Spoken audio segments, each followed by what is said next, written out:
नमस्कार दोस्तों, मैं डॉक्टर ज्ञानेंद्र झा आप सभी का स्वागत करता हूं जबलपुर मनोचिकित्सा क्लिनिक में।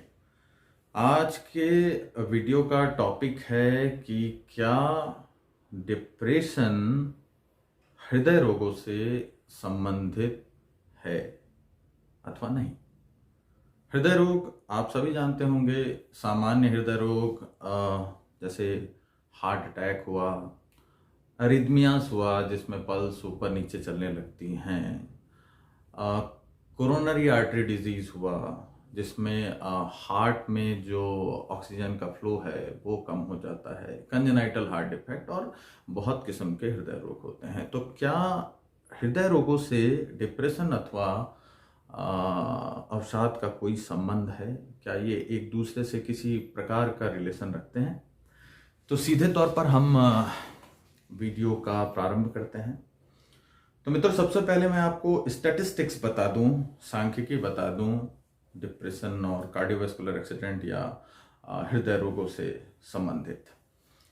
ये पाया गया है कि जो कोई व्यक्ति हृदय रोगों से ग्रसित होता है, ऐसे 5 में से एक व्यक्ति में, मतलब 5 हृदय रोगियों में से एक व्यक्ति में डिप्रेशन होने की संभावना होती है। और यह भी पाया गया है कि जो हृदय रोगों से पीड़ित मरीज हैं उनमें आम जनता के मुकाबले, मतलब जनरल पॉपुलेशन के मुकाबले 3 गुना ज्यादा डिप्रेशन या अवसाद होने की संभावना होती है। तो उत्तर तो हमें वीडियो के बिल्कुल प्रारंभ में ही मिल गया कि डिप्रेशन और कार्डियोवैस्कुलर डिजीज या हृदय रोग गहरे तौर से एक दूसरे से संबंध रखते हैं। अब मुझे लगता है कि बहुत सारे मेरे सब्सक्राइबर मित्र अपनी आंख ज़्यादा खोल लेंगे, कान ज़्यादा खोल लेंगे कि अरे साहब अब तो यहाँ पे फिजिकल डिसऑर्डर आ गया है। क्योंकि हम लोग देखते हैं कि मेंटल डिसऑर्डर या साइकियाट्रिक इलनेस के लिए हमारा समाज कितना सचेत, कितना जागरूक है और फिजिकल डिसऑर्डर के लिए कितना जागरूक है। जमीन आसमान का अंतर हमें इसमें रोज देखने को मिलता है। अगर डिप्रेशन है तो उसे बहुत आम बीमारी की तरह देखा जाता है, उससे भयभीत नहीं होते। लेकिन हम वहीं अगर डायबिटीज या जैसे मैं आज कह रहा हूं कि हृदय रोग से संबंधित हो सकता है डिप्रेशन, तो आप सचेत हो जाएंगे। आप तो देखना पड़ेगा साहब, डिप्रेशन था तो चल जाएगा, लेकिन अब ये हार्ट डिजीज कैसे चलेगा? सही, बिल्कुल सही। बहरहाल अब सवाल यह बड़ा उठता है कि डिप्रेशन ठहरा ब्रेन का डिसऑर्डर, दिमाग से संबंधित, मस्तिष्क से, मन से संबंधित एक रोग, और कार्डियोवैस्कुलर डिजीज या हृदय रोग बिल्कुल ही अलग ऑर्गन से संबंधित है। तो अब ये कैसे कनेक्शन हो रहा है? कहाँ ब्रेन, कहाँ हार्ट और कहाँ इन दोनों के बीच कनेक्शन?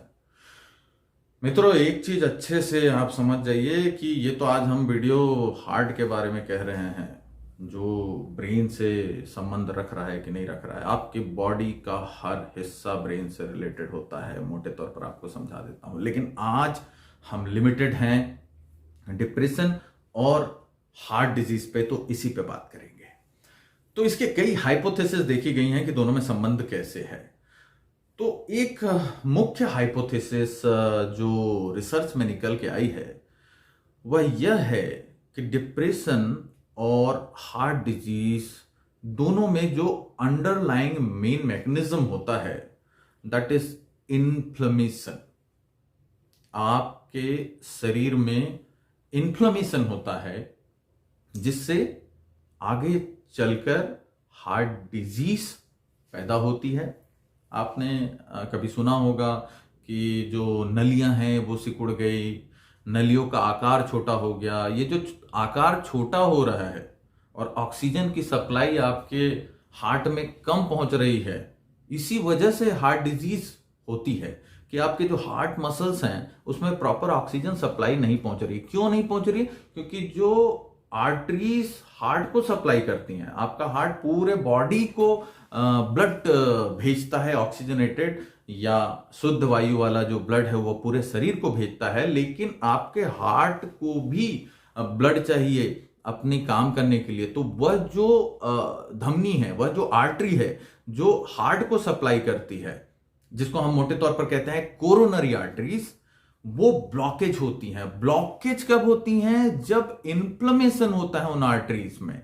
तो जैसा मैंने कहा कि इन्फ्लेमेशन, तो इन्फ्लेमेशन एक अंडरलाइन मैकेनिज्म है।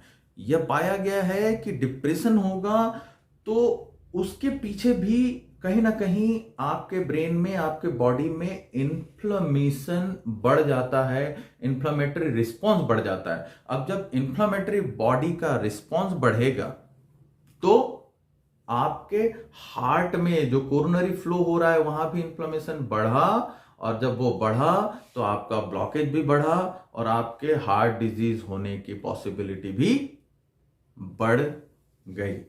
तो ये तो बहुत इंपॉर्टेंट फैक्टर हुआ, that is the inflammatory mechanism which is common between depression and heart diseases. ठीक, दूसरा यह पाया गया है कि कुछ ऐसे ऑटोनोमिक डिसफंक्शंस होते हैं बॉडी में जिसकी वजह से डिप्रेशन का जो पेशेंट होता है उसमें कोरोनरी ब्लड फ्लो घट जाता है।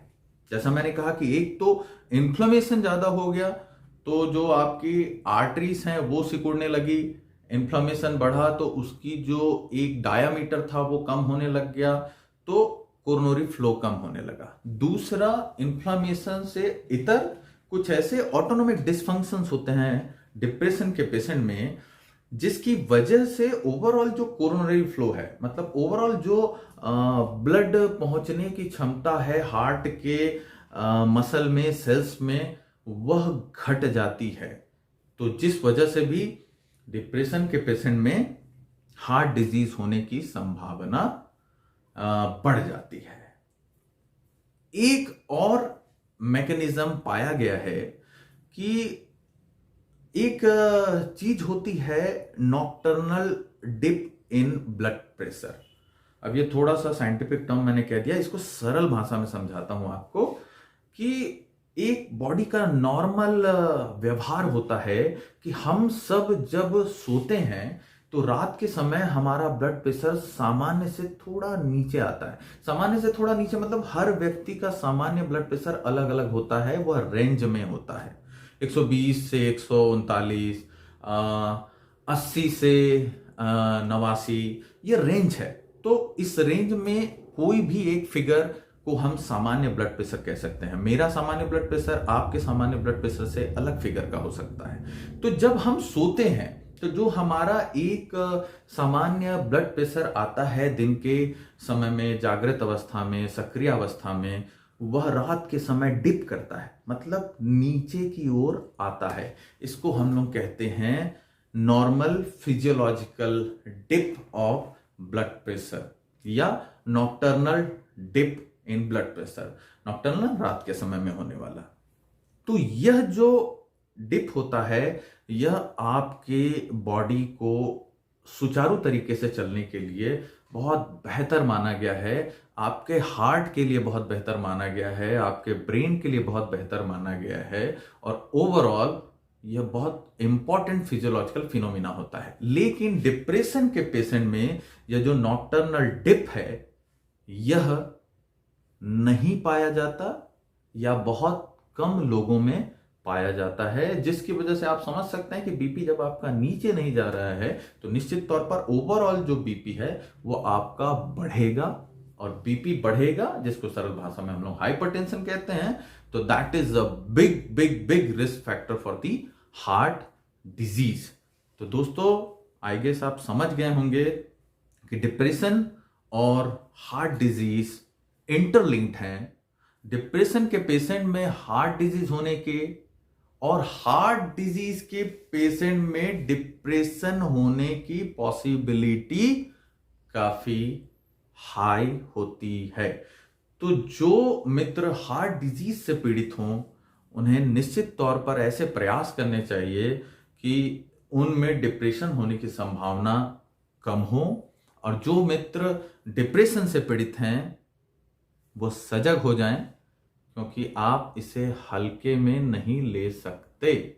आपको लगता है कि it is related with the brain, it is related with the psychology, but you are absolutely wrong.